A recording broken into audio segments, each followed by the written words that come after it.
The poorest places, no heating or air, broken glass everywhere, rarely open blinds, really, really dark. Depression was commonplace in Josh Marsengill's world. Growing up in a small, poverty-stricken town in South Carolina, he, his older brother, and father struggled to find hope. The world wasn't good, it was hard, and my idea was that life was pretty terrible and pretty much a curse on all of us. Hope was in a very short supply. As he grew older, his thoughts became darker. Somewhere between 10 and 13, I'm all the way into suicidal thoughts. I don't remember a day that I didn't, it was every single day. His mother took him to church. Even there, Josh felt a profound sense of failure. Everyone saying if we continued to sin, then we would go to hell. Life is painful enough. If I'm going to hell, why would I spend time in church for a God that's never gonna help me? Josh quieted his thoughts of suicide with typical teenage rebellion: cigarettes, drugs, and drinking. But the quiet ended shortly after he turned 15. My father committed suicide. That was dark and difficult. My dad was my best friend. It was maybe 6 weeks after my dad committed suicide that I attempted suicide for the first time.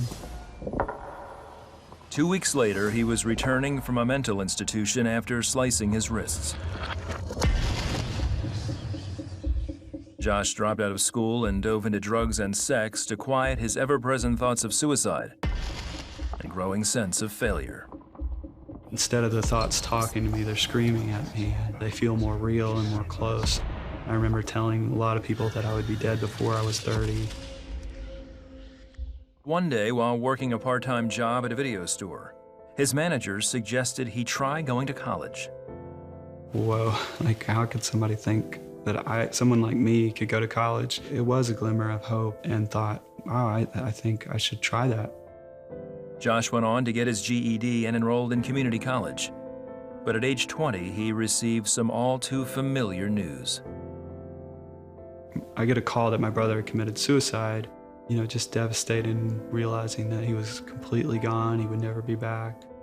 But the interesting thing is that morning, my brother and I shared a moment. He said, "Hey, Josh." And I said, "Yeah." And he said, "Man, I just want you to know I love you." Josh would attempt to take his own life 5 more times in the coming few years. At the same time, he poured himself into his studies, believing a degree and a good job would ultimately prove he had worth and wasn't a failure. My biggest enemy was poverty, and college it felt like an opportunity to create a better life. Josh's hard work paid off, and in 2007 he graduated top of his class with an MBA and landed a dream job at a Fortune 500 company. In the end, it did nothing to ease his troubled heart and mind. In every respect, I was successful. It was every dream that I had ever been able to have for myself, and then I'm still feeling empty inside and just everything's worthless.